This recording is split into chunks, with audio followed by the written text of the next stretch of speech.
Mi nombre es Carolina Santiago, y esta es la historia de cómo pasé de ser una madre desesperada con 2 hijas hambrientas, a convertirme en algo que ni mi exmarido pudo imaginar. Hace 4 años, mi vida parecía estable, al menos desde fuera. Vivía en una casa sencilla pero digna, en las afueras de una ciudad del interior. Tenía 2 hijas pequeñas, Isabela, de 8 años, y Livia, de 4, que eran mi mundo entero. Y estaba casada con Renato, el hombre con el que soñé envejecer. Pero la realidad era otra. Renato llevaba meses sin trabajar. Decía que no encontraba nada a su altura. Mientras tanto, las cuentas se acumulaban. Yo cocinaba, limpiaba, cuidaba a las niñas y aún encontraba tiempo para vender empanadas en la puerta del colegio. Pero nunca era suficiente. Una noche, después de discutir porque la electricidad fue cortada por falta de pago, Renato explotó. «Estoy harto de esta vida de miseria. No nací para vivir como un mendigo», gritó mientras arrojaba una silla contra la pared. Yo lo miré, agotada. ¿Y crees que yo nací para esto? ¿Para ver a mis hijas dormir con hambre mientras tú esperas que todo se resuelva solo? Él me miró con desprecio. Y sin más, al día siguiente se fue. Se llevó su ropa, nuestro único televisor, y nos dejó una deuda de casi 10.000 reales por préstamos que había pedido sin avisarme. Me dejó sola, con 2 niñas y una deuda que me ahogaba. Los días siguientes fueron los peores de mi vida.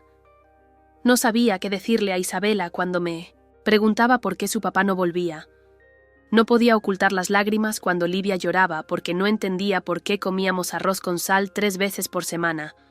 Una mañana, abrí la alacena y no había absolutamente nada, solo un pedazo de pan duro.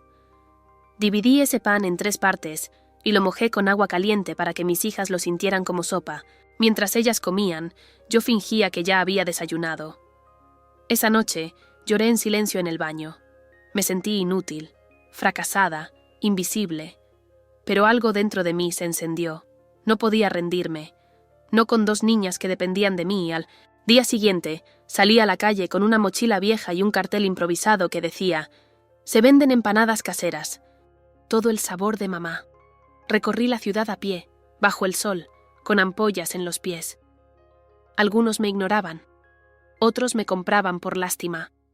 Pero uno de los clientes me dijo algo que nunca olvidaré.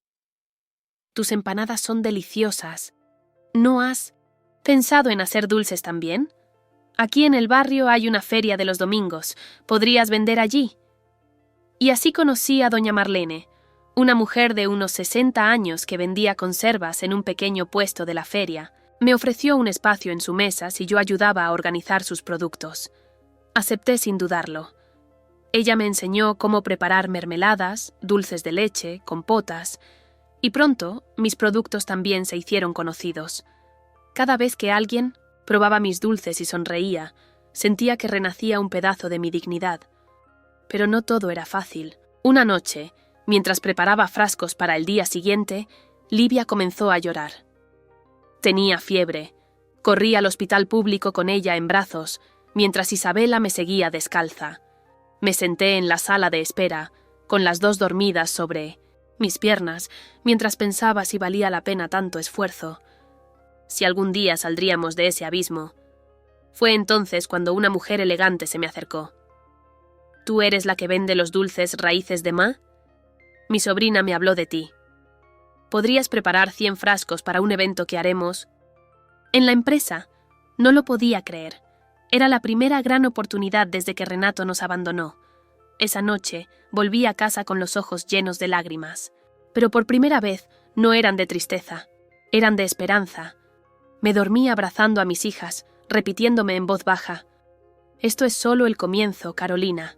Solo el comienzo». Preparar 100 frascos de dulces en una semana parecía imposible. Pero cuando uno no tiene opción, encuentra fuerza donde nunca imaginó. Dormía apenas 3 horas por noche. Durante el día, vendía en la feria con doña Marlene, y al regresar, me ponía a cocinar mientras las niñas hacían su tarea en la mesa de la cocina. Doña Marlene me prestó algunas ollas grandes. Una vecina me ayudó a diseñar etiquetas, caseras con mi nombre, Raíces de Main, Recetas que abrazan. El pedido salió perfecto. La mujer del hospital cumplió su palabra y me recomendó con otras empresas. En cuestión de 2 meses, tenía más pedidos de los que podía cumplir sola. Fue entonces cuando decidí algo que cambiaría todo. Contratar a otras mujeres del barrio. Mujeres que, como yo, habían sido abandonadas, humilladas, olvidadas. Juntas, transformamos mi pequeña cocina en una red de producción. Cada una hacía algo. Unas pelaban frutas, otras preparaban frascos, otras decoraban. No ganábamos mucho, pero todas salíamos con la frente en alto. Un día, mientras vendía en la feria, escuché un susurro entre 2 mujeres.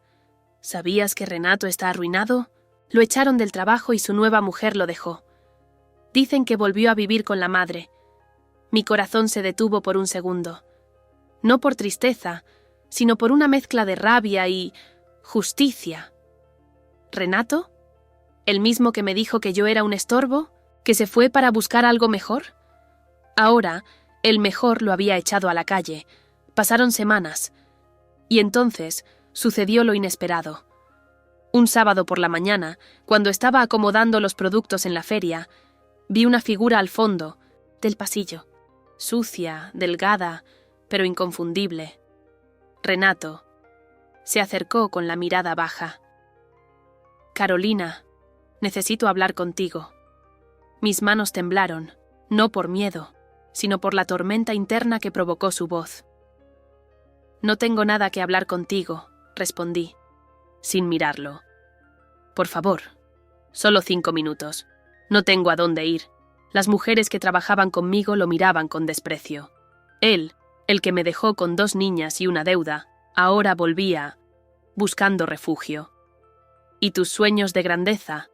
Renato, la mujer rica, la vida sin miseria, bajó la cabeza, murmuró. Me equivoqué, perdí todo, y tú estás irreconocible. Claro que lo estaba, porque ya no era la misma. No le grité, no lo humillé, solo le dije algo que lo rompió, por dentro. Gracias por irte, porque fue cuando te fuiste que por fin me encontré. Esa noche, doña Marlene me dijo algo que me marcó. A veces, los hombres que más daño nos hacen son los que sin querer nos empujan a nuestro destino. Tenía razón, mi negocio seguía creciendo. Isabela me sorprendía cada día con su madurez. Livia había dejado de preguntar por el papá, y yo había dejado de tener miedo. Semanas después del encuentro con Renato, pensé que todo había terminado, que esa página de mi vida ya estaba cerrada, pero estaba muy lejos de saber toda la verdad. Una tarde, Isabela volvió de la escuela pálida con los ojos llenos de lágrimas. «Mamá, papá fue a buscarme a la salida. Quería que me fuera con él. Mi corazón se detuvo. ¿Te tocó? ¿Te obligó a algo?» «No. Solo me miró y dijo que ahora sí quería ser parte de nuestras vidas, pero no le creí.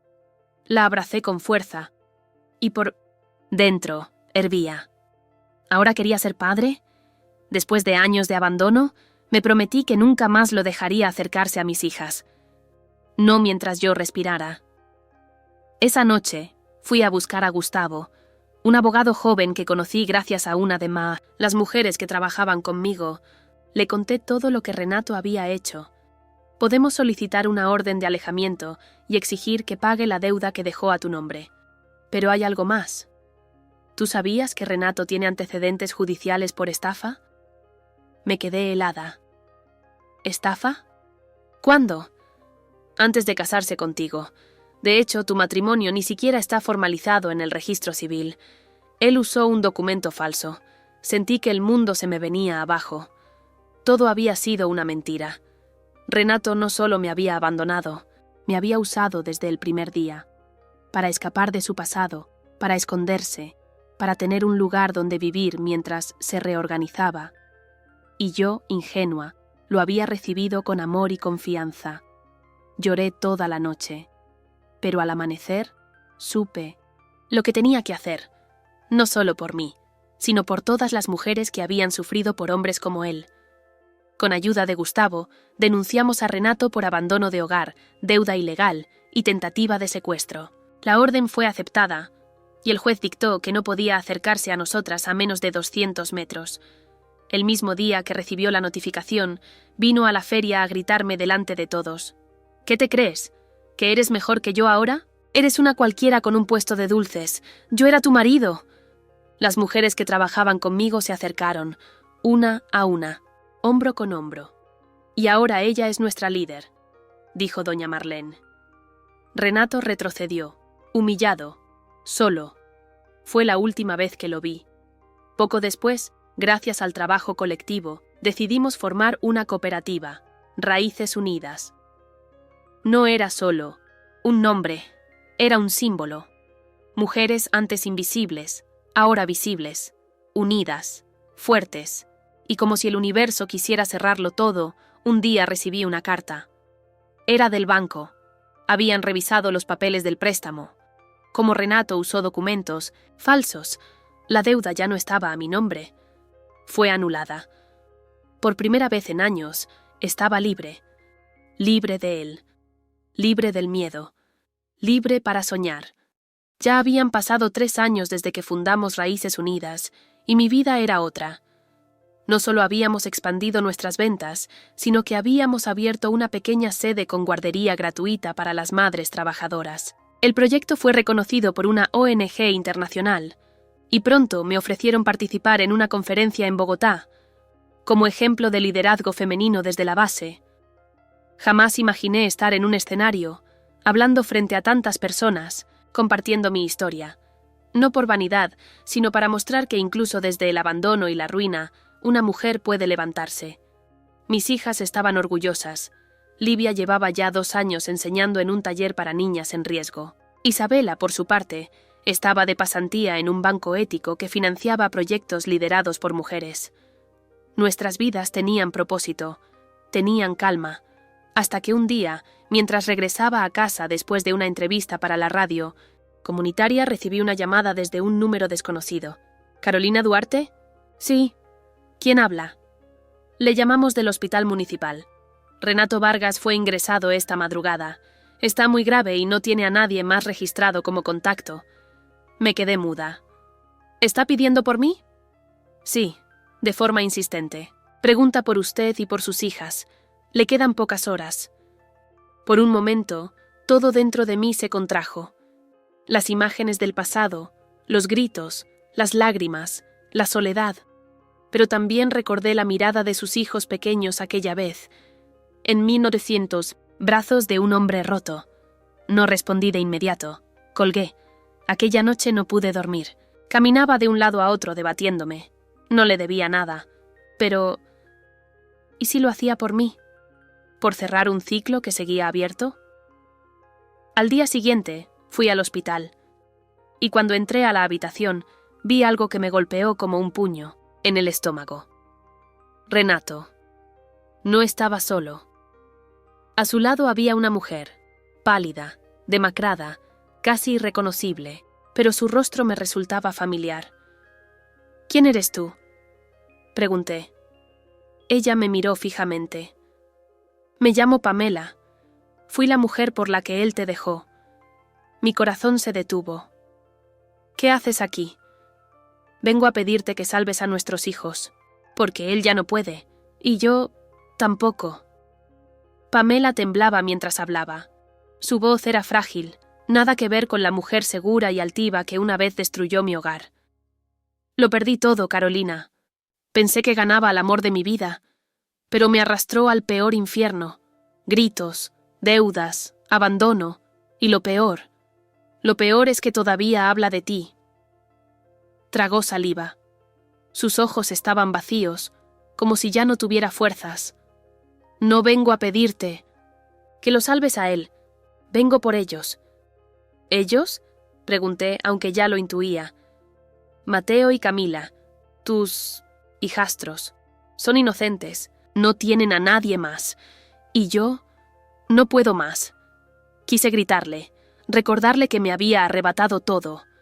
Pero al verla así, destruida, comprendí algo. La vida ya le había cobrado más de lo que yo jamás podría. Fui al cuarto.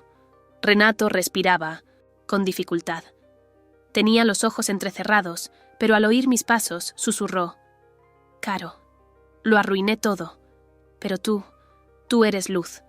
Enséñales lo que yo no supe darles». Una lágrima cayó por su mejilla. No lloré con él. Solo asentí en 1980. Silencio. Y salí de la habitación con el corazón latiendo como nunca. En las semanas siguientes, Pamela desapareció. Abandonó a los niños. Renato murió en ese hospital, con una carta apretada en la mano. Era para mí. No supe valorar lo que tenía. Perdí a la única mujer que creyó en mí. Si algo bueno puede salir de este desastre, que sea que mis hijos conozcan la bondad de la mujer que yo destruí. Mateo tenía 4 años, Camila 6. Pude ignorarlos, pude dejarlos a su suerte.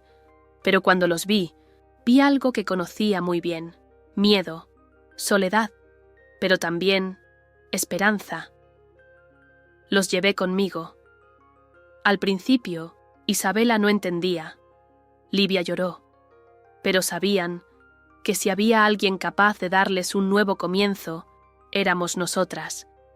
Mateo adoraba cocinar. Camila organizaba los eventos solidarios de la cooperativa con una pasión que me conmovía. Con el tiempo, nos llamaron familia. Años después, me invitaron a un documental internacional sobre mujeres que cambiaron el destino de sus comunidades. Nos filmaron en la cooperativa, en la guardería, en las ferias de productos artesanales. La última pregunta fue: ¿qué le dirías a la mujer que eras cuando tu esposo te dejó con 2 hijas y una deuda? Miré a cámara. Sonreí.